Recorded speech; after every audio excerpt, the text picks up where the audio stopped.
Hey guys, we have previously reviewed our 50-140 f2.8 lens. You can check out that video after watching this one. Link will be in the description below. And now we're diving in and testing the waters of the flip side of our focal length. Behold, Fuji 10-24 f4 super wide angle lens. If we're talking full frame terms, it's 16-36mm. Although we have 16mm f1.4 lens and we absolutely love it, but there are times when it's just not wide enough. With 10-24mm, we have so many more options to be creative and get those dramatic shots that we're always looking for. Surprisingly, but it's also notably sharper than our 16mm lens. This lens is made for shooting landscapes and epic environmental portraits. The wider the shot, the more breathtaking is the effect. At 10mm, and especially when shooting from low or high angles, it creates this surreal world around the person.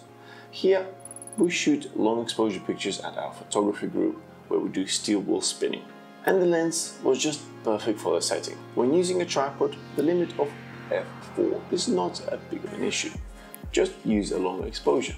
Side note, when using a tripod, turn off the image stabilization on the lens, otherwise you'll have blurry pictures. But it's a different story when you don't have a tripod handy. The f4 will probably get you fuming at times. I know that it does for us.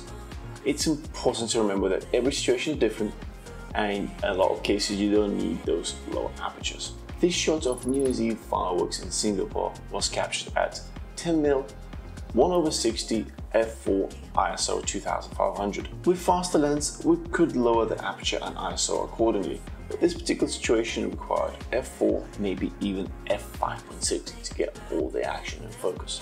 We tend to shoot wide at 10mm most of the time because that's the biggest selling point of this lens, but it is nice to have the option to zoom in all the way to 24mm for a bit of a closer shot when the ultra-wide scenery is not needed. We have actually used this lens for most of our travels, and when needed just cropped in to get those tighter shots, as camera has plenty of resolution to still look good.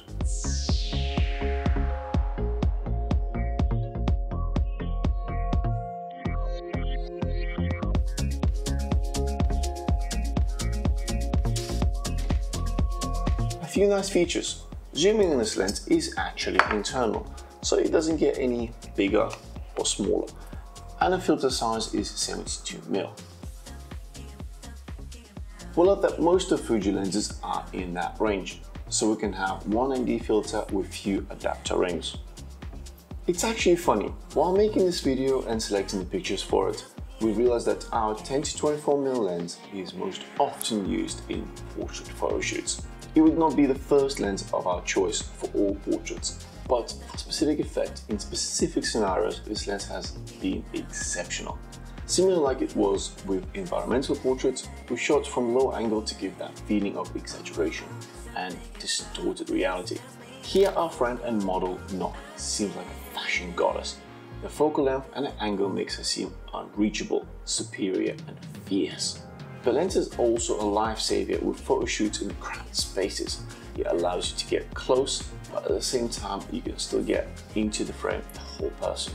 In this example, the bathroom was tiny and Christine was shooting from above the bathtub, and yet with 10mm lens we were able to get the full head-to-toe shot. In the following shot, the lens is set to 14mm, and I think it looks pretty good.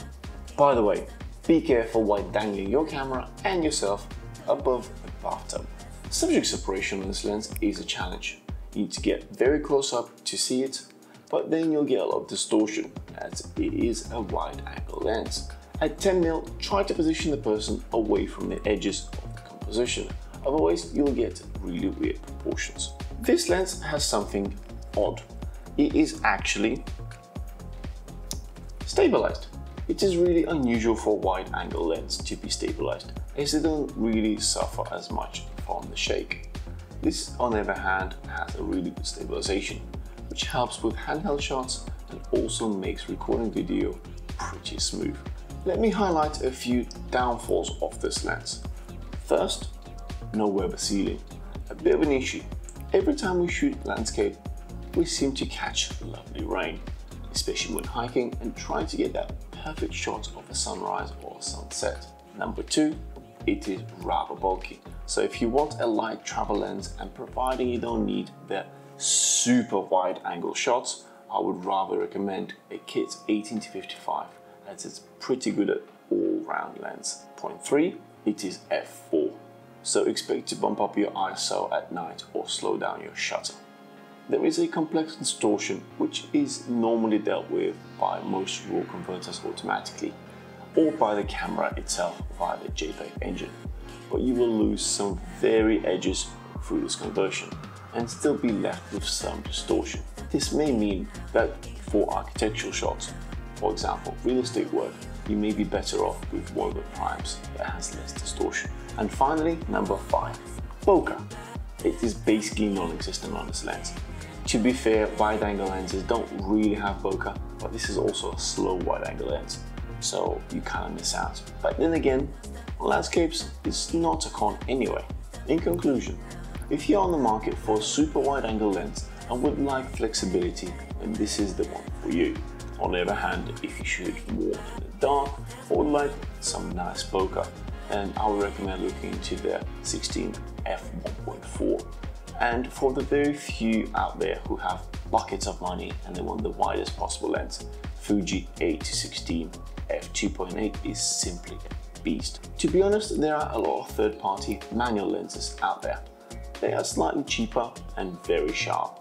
Like for example, Rokinon 12mm f2, but you do lose that autofocus. At the end of the day, lens is just a tool. You are the one creating art.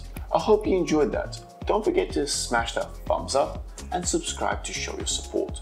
We'll see you guys in the next one.